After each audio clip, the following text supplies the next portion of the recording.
Hey guys, where's Moby here from the Independent View, starting off with this brand new recap of the week with all the latest news and information we got from Mortal Kombat 1. We know it has been a very busy period. We got the Banished trailer, we got a combat cast, so we're going to be touching on some things you may have missed, and you can find most of that information down in the description below, especially the full gameplay playthroughs for the combat cast for each of the different iterations which were covered. But first, we're going to be jumping straight into the bios, which has been officially released by the NETHERREALM team to get a better understanding and some story details around our favorite characters. So first off, guys, we got Reptile. He looks fantastic. We've seen that he's got both the human form and the Reptile form. The human form is a bit more of like this punk rock kid.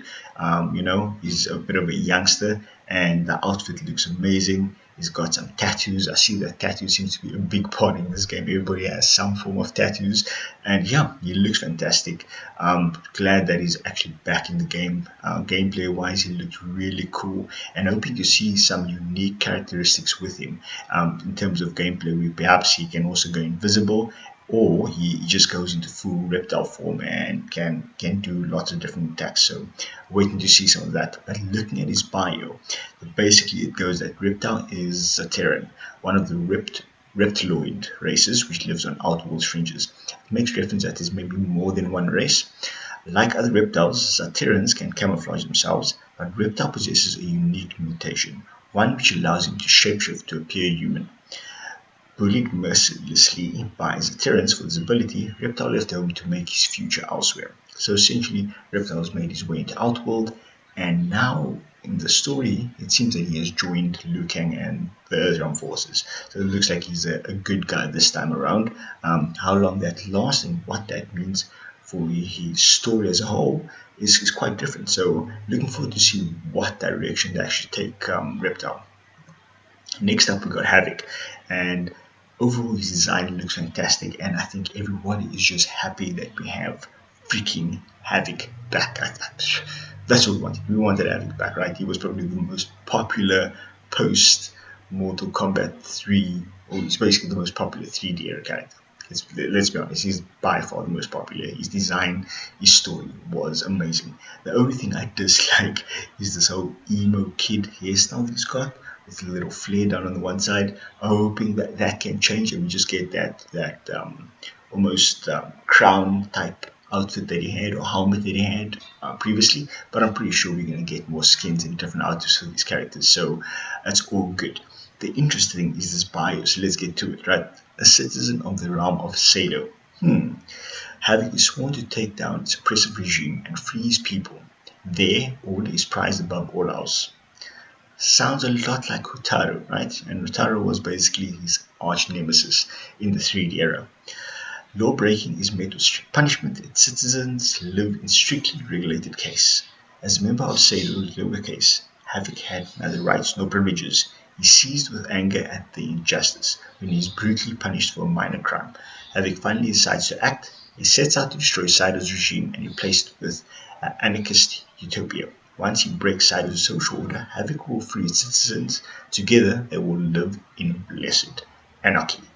So this story is very different. I mean, previously, and for those newcomers to Mortal Kombat or and to this channel, guys, if you are new, by the way, hit that like, hit that subscribe. We've got lots of gaming content on the Independent View. So yeah, guys. But previously, Havoc was this ruler of the Chaos Realm. So if you are familiar with Mortal Kombat 11, his ending was actually that he was part of Shang Tsung's forces in terms of this new regime that he was trying to take over, and that he was going to be targeted by Shang Tsung if he had to win the final fight against Liu Kang. And he was not from Saido. He was not from the Order Realm. He was essentially the ruler of Chaos Realm. So this is kind of like the taking Hotaru story, who was a general or a leader of the Order Realm, if I'm not mistaken, and basically giving a bit more backstory to having to explain how he came about to be this master of chaos, for a better word. So looking forward to seeing how exactly he plays in the story of Mortal Kombat, because he looks fantastic, let's be honest. And then the character that I am probably not as excited about is Ashrah. I'm not gonna lie, she looks fantastic, looks very cool. I like the sword, but from a gameplay perspective and just what we've seen, I'm not blown away by her just yet. So looking forward to see how exactly she changes. I'm glad she's in the game, given the fact that she is one of the original 3D era characters, and she was like this demon, and now she hunts down demons with this special blessed sword. So yeah, if you let me know what you think about Ashrah, because from the combat cast and from the just general gameplay, I was not sold by this character. So definitely not a day one for me. Let's put it that way. Yeah, guys, let's check out her bio. As a demon, all Ashrah knew was pain and violence. She assumed all beings in all realms lived as she did. But once she journeyed outside of the Netherrealm, she realized the error. Other realms were places of beauty and peace. She could not aid in their defilement. Ashley fled from her sister demons. Along the way, she found an enchanted Chris. That's essentially the sword. It was a demon slayer, which she used to finish her pursuers. She was stunned to discover that using the Chris to destroy evil was purifying her soul. Okay, so I wonder how long she's been on this journey, and if she continued to do so, she could free herself from the Netherrealm. Ashrah senses that the final absolution is near. Once achieved, she will finally enter the light. Okay, so Ashrah has also now joined Liu Kang and his forces, and they're going to be prepared for some war. And it seems like Ashrah is kind of using that as an opportunity to redeem herself fully. What that means from a story point of view, maybe she stays a good person, maybe she goes back to evil. But the fact that they're referencing NetherRealm, I like that. So that just shows that that realm is coming into order. So they're not just using Outworld and Earthrealm. They're now going to NetherRealm. They're going into the chaos and Sido. So yeah, it's good that they're expanding the universe. So this looks like it's going to be quite a big war. So guys, that is the bios, or the bios for our three new characters. We're now going to check out some of the gameplay from the high level fight between Li Mei and Smoke. She has cameo frost. I misspoke, but I was right about sexual. All good. It's all good. Alright. Starts off with that overhead. So one cool thing about her dropkick overhead is she can hold it and not commit the overhead problem. Oh, really? Air especially when you out of it, stuff like that. We got some sector homing rockets too. Homing rocket had to be there. It has to. Favorite stuff. And I love it. The weird pose he gets in too. Doesn't backbend. It's such a great way to lock them down, make them can't do a lot. Yeah, Cameo Sector has he's got exactly what you expect. Right. Teleport, flamethrower, and then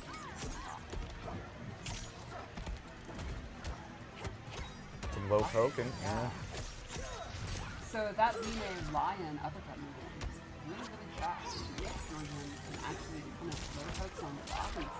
One of the fastest special moves in the entire game. I love her slide pop up. Yeah, me too. Yeah. So much fun to use. Oh, hits the fatal blow. The light staggers. I do not think Smoke is going to come back from this. No, he smoked. The ending of the fatal blow is one of my favorites. The lion. Nice. Oh, there's always round two. Okay, so firstly, guys, Li Mei looks like a hell of a lot of fun. Fast movement, great combo. She looks like a less irritating version of Jackie from MK11. She just looks a lot more flashy. Jackie was just this irritation and just this crazy over-the-top OP character, but Li Mei looks like fun. I'm enjoying her. Enjoying the combat that I'm seeing, and just good on the eyes as well. And then we got Smoke. Smoke looks like he is just this crazy high pressure tactic character, which looks like he is going to be a hell of a lot of fun. I'm just looking forward to. I'm really excited about the cameo system. I'm looking at the way that Li Mei is working with Frost. Just imagine how Smoke may work with a Jax or Frost or Sub-Zero in terms of just putting that pressure on someone. So yeah, really looking forward to that.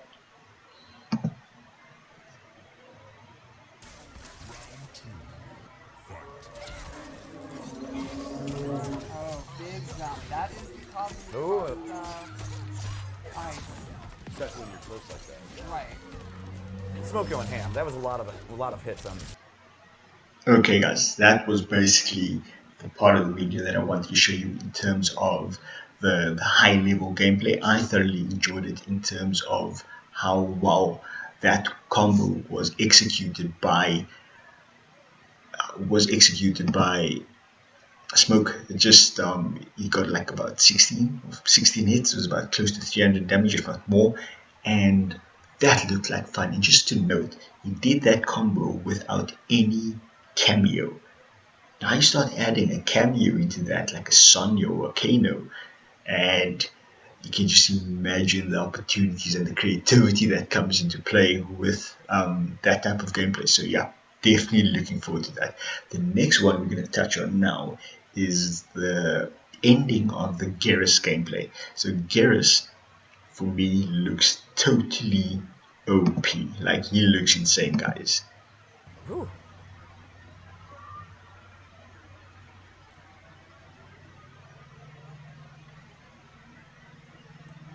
That's so cool. It's really giving me some Kenshi vibes. Okay, guys, that was just a small smidgen of probably his most OP move in the game. He looks insane, right? And from what I've seen overall for Kenshi is that he is quite strong, right? He looks like someone that is going to be a massive problem in this game, guys. Geras looks like he's going to be insane. He has so much combo potential, move potential. He looks like he's going to power. I hope that they just kind of nerf his ability to take people's power away, because he's got regeneration of his health points. He's got slowing down of time, not just slowing down, stopping time. He has an ethereal form where he can basically just take away your zoning potential and then just kick your ass. So yeah, guys, I was blown away by Geras gameplay, and that's why I didn't want to really go on showing Smoke's gameplay or showing Ashrah's gameplay, because in comparison, Geras looks insane, right? And I'm hoping that hype just continues to build. It's great to see, guys. So yeah, looking forward to the 18th of August, next week Friday. We are going all in. We are going to be spending most of the weekend playing online. If you're from Africa, I'll definitely catch you guys online. Maybe if you're from Europe as well. I know for the closed network test, hopefully we will be able to get a lot of people playing the game.